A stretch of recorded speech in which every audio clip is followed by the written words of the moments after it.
All right, we've got a massive story unfolding, and if you guys have ever wanted to see blatant corruption on live primetime TV, then I've got the perfect clip for you, because Mayor Eric Adams of New York is at the heart of a massive new scandal that's making Trump's DOJ look really bad, really corrupt. And I want to run you guys through what's going on, because yesterday, 6 federal prosecutors resigned. They all resigned en masse at the same time and said, this is corrupt. Trump's DOJ is openly corrupt, and what they're asking us to do is way too far. Even today, another attorney resigned, and in his resignation letter, he cited Trump's corruption. I mean, this tweet right here says, read this letter.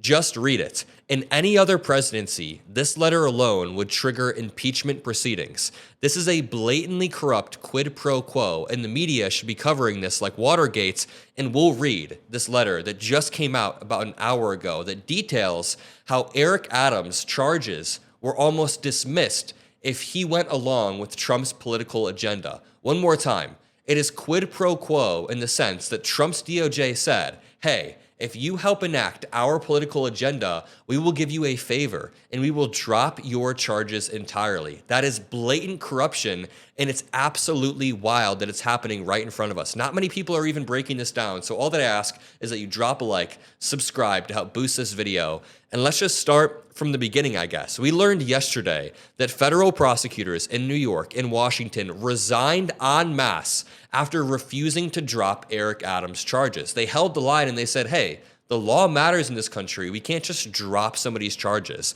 And again, they basically exposed this on live TV, but we'll get to that part. At least 6 prosecutors, including the acting U.S. attorney in Manhattan, have stepped down over the DOJ order to dismiss corruption charges against New York Mayor Eric Adams. So here it is. The top federal prosecutor in New York and 2 senior federal prosecutors in Washington resigned on Thursday after they refused to follow a Justice Department order to drop the corruption charges against Eric Adams. The resignations amount to a stunning public rebuke of the Trump admin's new Justice Department leadership in one of the country's highest profile criminal cases. The prosecutors resigned after Emil Bove, the acting U.S. Deputy Attorney General, issued a memo on Monday ordering federal prosecutors in New York to drop the case, to dismiss the case against Adams, arguing that it hampered his ability to tackle illegal immigration and violent crime.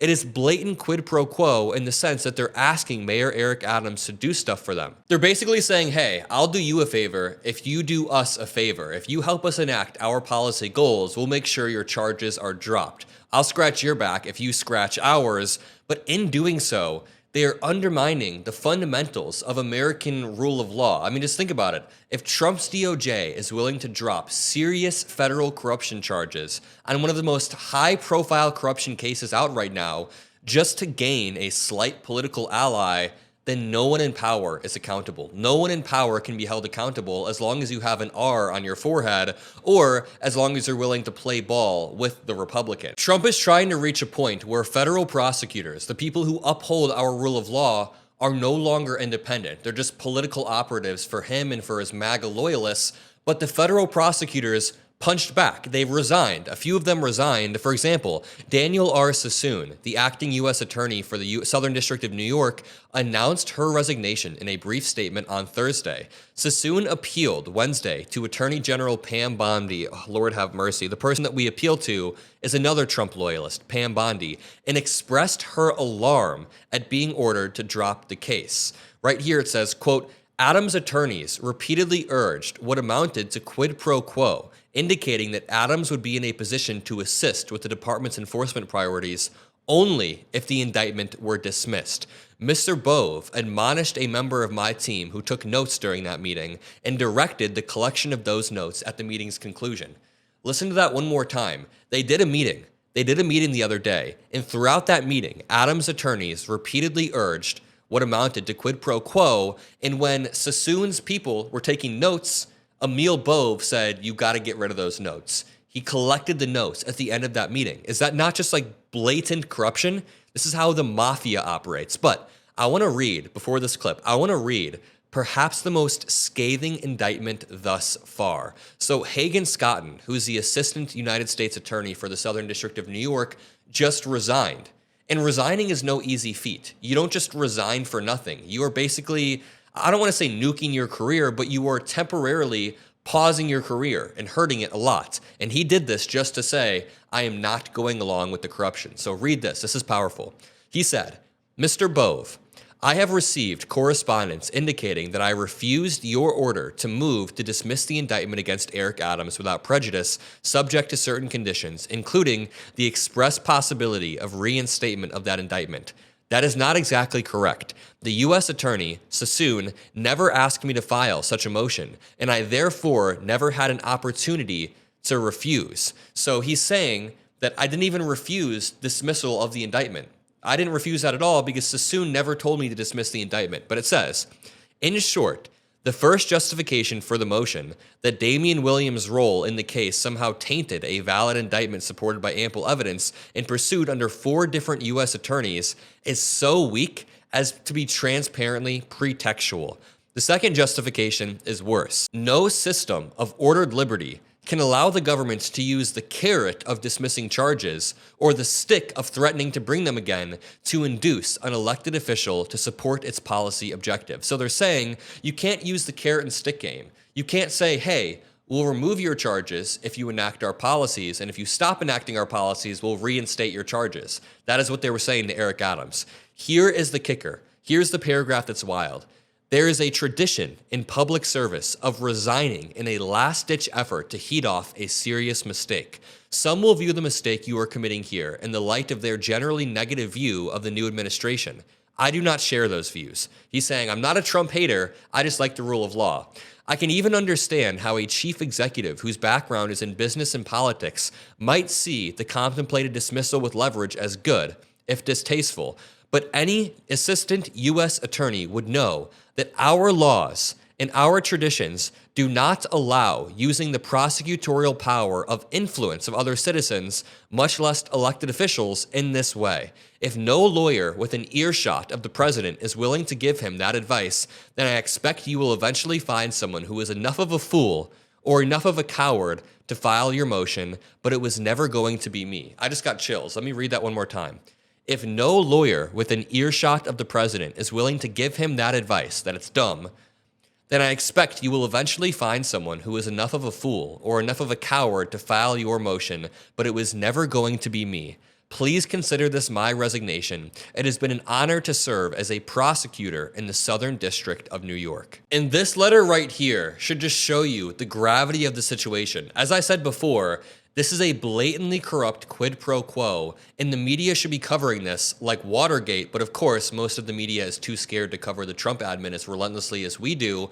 But again, this assistant attorney says, I outright refuse to be the person who carries out your corrupt asks. He also says that Trump is surrounding himself, or he implies that Trump is surrounding himself with yes men who will eventually carry out the order to the detriment of the U.S. and our rule of law and everything we stand for. Again, this is Watergate type stuff. This is Watergate style corruption. Some could argue it's even worse because the president is trying to use law enforcement as a political tool, and Trump is the one that always accuses us of doing that.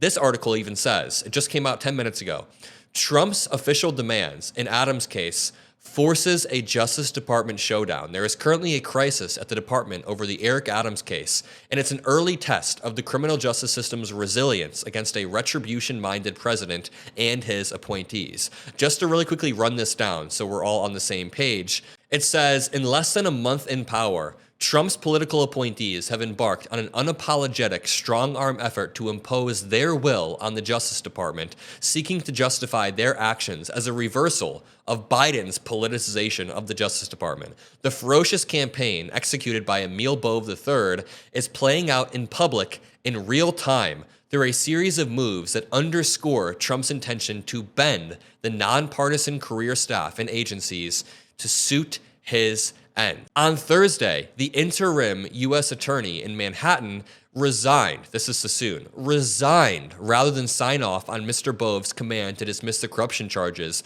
And we currently have reports. There are reports that there are about 20 people sitting in a room right now, all saying they're not going to be the ones who sign off on this. There are about 20 prosecutors sitting there right now saying, I refuse to sign off. I refuse to sign off. And that is why this letter says, someday you'll find someone who's enough of a fool to sign off on it, but that person is not going to be me. Dropping the charges, quote, for reasons that have nothing to do with the strength of the case, went against the duty to prosecute federal crimes without fear or favor, Sassoon wrote in a letter to Mr. Bove. And here's where this clip comes in. I know it's taken a while, but here's where this clip comes in. Because what happened on Fox and Friends today is Tom Homan leans over and taps Eric Adams on the leg and says, you know, if you don't come through with our little agreement, if you don't come through, I'll be in your office. I'll be up your butt. If you don't come through with our agreement, just watch. If he doesn't come through, You're up early anyway. if he doesn't come through, I'll be back in New York City, Right. and we won't be sitting on the couch. I'll be in his office, up his butt, saying, "Where the hell is the agreement we came to?" So, I want ICE delivered, and I want ICE. Okay, so Tom Homan didn't sit up there and say, we just engaged in quid pro quo. No, he very heavily implied it by saying, if you don't do this, I'm going to be like, dude, what happened to the agreement we came to? What agreement is he referring to right now? They are so openly and brazenly corrupt that it's blowing my mind. I hope that I explained this all in a concise and clear way. Essentially, Mayor Eric Adams got charged a few months back, and Trump is trying to dismiss those charges for a little bit of favors. That's the simple explanation. And the corruption is wild. People are resigning en masse, and we need to keep covering these stories because the erosion of our Justice Department, the erosion of our rule of law is worth covering, whether it's Elon Musk or Trump doing it. And I'll leave it at that. Drop a like, subscribe, have a great rest of your day, and I'll see you in the next one. Peace out.